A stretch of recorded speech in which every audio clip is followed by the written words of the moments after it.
வணக்கம் நண்பர்களே, நான் உங்களுக்கு கிரிதர். ஒரு மொபைல் ஃபோன் இன்றைக்கி நீங்கள் ஒரு 10,000 ரூபாய் கம்மியான ஒரு செக்மெண்ட்டில் ஒரு மொபைல் ஃபோன் வாங்கணும் அப்படின்னா நிறைய மொபைல் ஃபோன் உங்களுக்கு ஆப்ஷன்ஸ் இருக்குது. நம்ம சேனலில் நிறைய ப்ராடக்ட் நம்ம ரிவ்யூ போட்டிருக்கோம். ஸோ 10,000 ரூபாய் கம்மியான செக்மெண்ட்டில் ஒரு மொபைல் ஃபோனை நம்ம வாங்குகிறோம் அப்படின்னா, இன்ஃபேக்ட் நம்ம 10,000 ரூபாய்க்கு மேலே போயிட்டோம்னா கண்டிப்பாக ஒரு பெட்டரான மொபைல் ஃபோன் உங்களுக்கு கிடைக்கும். ஆனால் அந்த 10,000 ரூபாய் கம்மியான செக்மெண்ட்டில் நல்ல மொபைல் ஃபோனும் இருக்குது, நல்ல மொபைல் ஃபோனும் இருக்குது. ஸோ அப்படி ஒரு மொபைல் ஃபோன் தான் நம்ம இன்றைக்கி பார்க்க போகிறோம். நோக்கியாவிலிருந்து வந்திருக்கிற C20 Plus. இந்த மொபைல் ஃபோன் எதுக்கு வந்திருக்கு, இதில் என்ன இருக்குது, நான் எதுக்காக ரிவ்யூ பண்ணுறேன், இந்த வீடியோ நான் எதுக்கு பண்ணணும், இந்த வீடியோ நீங்கள் எதுக்கு பார்க்கணும், இந்த மாதிரி பல கேள்விகள் தெரியாமே இருக்குது. பரவாயில்ல, பார்ப்போம். வந்துருச்சு, இதை வாங்கலாமா வேணாமான்னு நிறைய பேர் யோசிச்சுட்டு இருப்பாங்க. ஸோ அவங்களுக்காக ஒரு பதிலையும் நம்ம சொல்லிடணும் இந்த சேனலில். ஸோ அதுக்காக அந்த வீடியோ நான் போடுறேன். இந்த மொபைல் ஃபோனை பற்றி உங்களுக்கு ஏற்கனவே தெரிஞ்சிச்சு அப்படின்னா டைம் வேஸ்ட் பண்ணாதீங்க, ஸ்கிப் பண்ணிட்டு வேறு வீடியோ நீங்கள் பாருங்கள். பட் இந்த மொபைல் ஃபோனை பற்றி தெரிஞ்சுக்கணும் அப்படின்னு நினச்சிங்கன்னா கடைசி வரைக்கும் ஸ்கிப் பண்ணாமல் பாருங்கள். நடுவில் ஸ்கிப் பண்ணி பார்த்துட்டு என்ன சொல்கிறோம் எது சொல்கிறோம் அப்படின்னு புரியாமல் கமெண்ட் போடாதீங்க. இப்போ நம்ம வீடியோவை நம்ம ஆரம்பிப்போம். ஓகே, எப்படி இருந்த கம்பெனி இப்படி ஆயிடுச்சு. நோக்கியா அருமையான ஒரு கம்பெனி, ஒரு காலத்தில் கொடி கட்டி பறந்த ஒரு கம்பெனி, எங்கேயோ போய் யாரு கையிலையோ மாறி என்னென்னமோ பண்ணி கடைசியில் பார்த்தோம் அப்படின்னா இன்றைக்கி இருக்கக்கூடிய லோக்கல் மொபைல் ஃபோன் கம்பெனியோட ஒரு கம்பீட் பண்ணுற அளவுக்கு அவங்க வந்துட்டாங்க.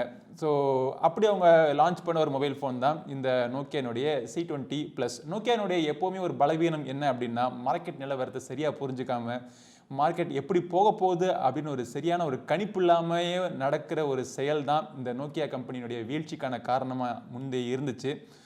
ஸோ அப்படி தான் இப்போவும் இருக்க போகுது நான் நினைக்கிறேன். எனக்கு என்னன்னு தெரியல, இந்த HFD டேக் ஓவர் பண்ணதுக்கப்புறமா நல்ல ஒரு ப்ராமிசிங்கான மொபைல் ஃபோன்ஸாக லான்ச் பண்ணாங்க.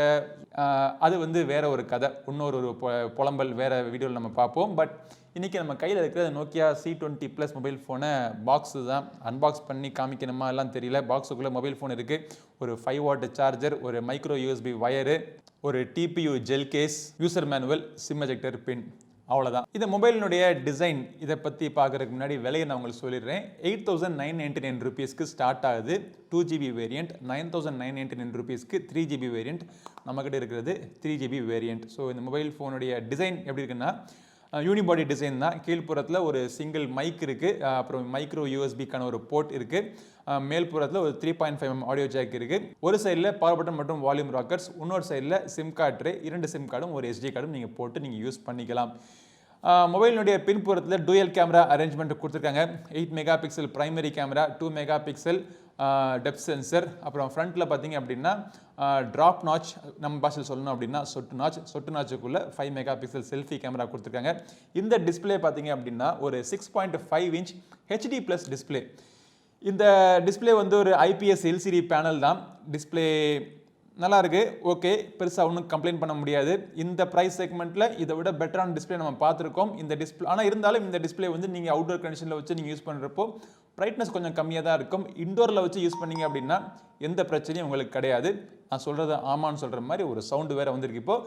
சரி, இப்போது இந்த மொபைல் ஃபோனுடைய கேமரா பற்றி பார்ப்போம். பின்புறத்தில் பார்த்தீங்கன்னா 2 கேமரா இருக்குதுன்னு சொல்லியிருந்தேன். ஸோ இந்த camera front camera rear camera வச்சு நீங்கள் HD வீடியோஸ் வரைக்கும் நீங்கள் ஷூட் பண்ணிக்கலாம், அதாவது 1080p வீடியோஸ் வரைக்கும் நீங்கள் ஷூட் பண்ணிக்கலாம். பட் பிக்சர்னுடைய குவாலிட்டி சொல்லிக்கிற மாதிரி ஆகா ஓஹோன்னு இல்லை. கலர் ரீப்ரொடக்ஷன் சுமாராக தான் இருக்குது.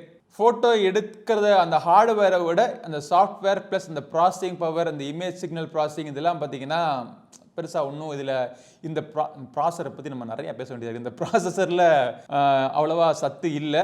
அது உங்களுக்கு ஃபோட்டோலேயே நல்லா தெளிவாக தெரிய வருது. டெப்த் சென்சர் அப்படிங்கிறாங்க, அதை வச்சு போர்ட்ரேட் ஷாட்ஸில் நீங்கள் எடுத்துக்கலாம் அப்படிங்கிறாங்க. எடுக்கலாம். பேக்ரவுண்ட் பிளரிங் நேச்சுரலாக இருந்தாலும் எட்ஜ் டிடெக்ஷன் அவ்வளோத்துக்கு பெர்ஃபெக்டாக இல்லை. இது அந்த நோக்கியா மொபைல் ஃபோனுடைய front camera, 5 megapixel front camera எடுக்கக்கூடிய வீடியோ. நடந்துகிட்டே பேசுனால ஷேக் எப்படி இருக்குன்னு பாருங்கள். வீடியோ குவாலிட்டி, ஆடியோ குவாலிட்டி எல்லாம் நோட் பண்ணுங்கள். ஓகே, ஸோ இந்த ப்ரைஸ் ரேஞ்சில் அவங்க என்ன பண்ண முடியுமோ, இவங்களால நிறையா விஷயங்கள் பண்ண முடியும். இந்த கம்பெனிக்கு நிறையா எபிலிட்டி இருக்குது. பியூரியோ இந்த மாதிரி நிறைய டெக்னாலஜிலாம் வச்சுருக்காங்க உள்ள. ஆனால் எதுக்காக இப்படி ஒரு மொபைல் ஃபோனு என்னத்தை நான் சரி, ஓகே, ப்ராசர் நம்ம பார்ப்போம். ப்ராசர் பார்த்தீங்க அப்படின்னா யூனிசாக் அப்படின்னு சொல்லிட்டு ஒரு விளங்காத கம்பெனிலேருந்து ஒரு ப்ராசர் வச்சுருக்காங்க.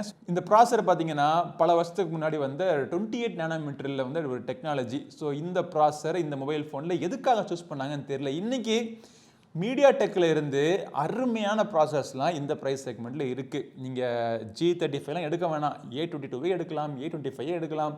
ஸோ அந்த ப்ராசஸரே பார்த்தீங்கன்னா பெட்டர்னு எனக்கு தோணுது.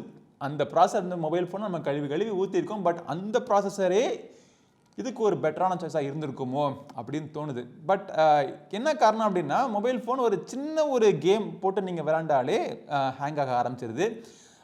இதுக்கும் பார்த்தீங்கன்னா அவங்க ஆண்ட்ராய்டு கோ வெர்ஷன் தான் கொடுத்துருக்காங்க. இந்த லோ ஸ்பெசிஃபிகேஷன் ரன் ஆகக்கூடிய ஒரு ஓஎஸ்னுடைய வெர்ஷன் ஆண்ட்ராய்டு கோ தான் கொடுத்துருக்காங்க. ஒரு சின்ன ஒரு கேம் நம்ம போட்டு ஒரு 4-5 அப்ளிகேஷனை போட்டு அப்படி ஸ்க்ரீன் அப்படி ஒவ்வொரு அப்ளிகேஷன் இன்னொரு அப்ளிகேஷன் நம்ம மாற்றணும் அப்படின்னாலே லைட்டாக லேக் ஆக ஆரம்பிக்குது. இன்னும் கொஞ்சம் 4-5 அப்ளிகேஷன் நம்ம எக்ஸ்ட்ராவாக நம்ம இன்ஸ்டால் பண்ணோம். யூஸ் பண்ணுறதில்ல, இன்ஸ்டால் பண்ணாலே பார்த்தீங்கன்னா கம்ப்ளீட்டாக மொபைல் ஃபோன் யூஸ் பண்ணாத அளவுக்கு ஆயிடுது.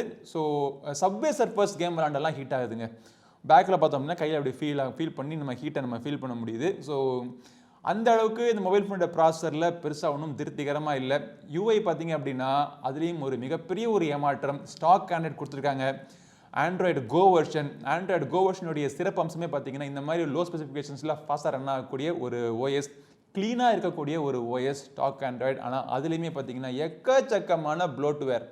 ஸ்டாக் ஆண்ட்ராய்டில் ப்ளோட்வேர் கொடுத்த முதல் கம்பெனி அப்படிங்கிற பெருமையை வாங்குகிறது நோக்கியா. அதாவது மோஜ் லைட்டு, டக்கு மெக்கு டொக்குன்னு சொல்லிட்டு எக்கச்சக்கமான அப்ளிகேஷன்ஸ், தேவையில்லாத அப்ளிகேஷன்ஸ் நிறையா இருக்குது. அந்த அப்ளிகேஷனை அன்இன்ஸ்டால் பண்ணிக்கலாம். ஆனால் இந்த மொபைல் ஃபோனை வாங்குகிற மக்களை பற்றி யோசிச்சு பாருங்கள். யார் வாங்குவா அப்படின்னா 70களில் 80களில் பிறந்த சில மக்கள்லாம் பார்த்தீங்கன்னா நோக்கியா பற்றி மைண்டு நல்லா இருக்குது. ஸோ அவங்க போய் கடையில் போய் பார்க்குறாங்க.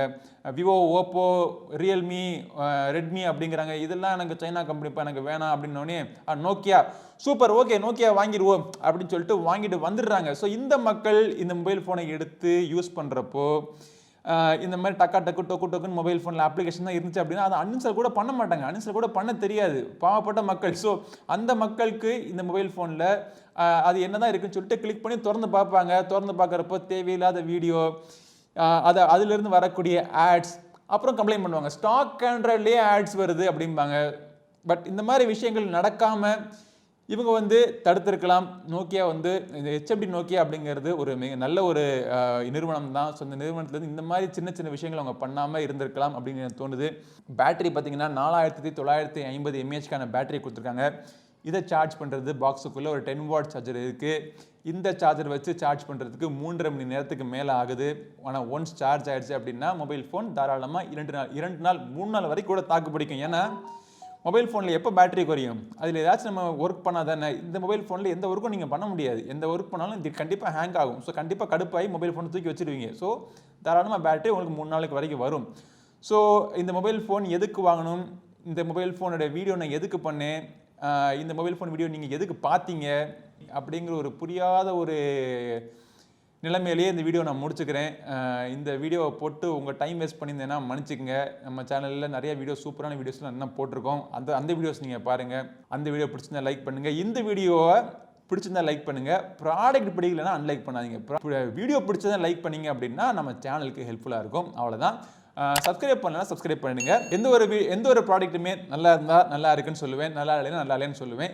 அந்த மாதிரி வீடியோஸ் நீங்கள் பார்க்குறதுக்கு நம்ம சேனல் சப்ஸ்கிரைப் பண்ணுங்கள். சப்ஸ்கிரைப் பண்ணிட்டு கூடவே இருக்கிற பெல் பட்டனை பிரஸ் பண்ணுங்க. அடுத்த ஒரு பதிவில் உங்களை மீண்டும் சந்திக்கும் வரை உங்களிடம் விடைபெறுவது உங்கள் நண்பன் கிரிதர். வாழ்க தமிழ், வளர்க பாரதம். நன்றி, வணக்கம்.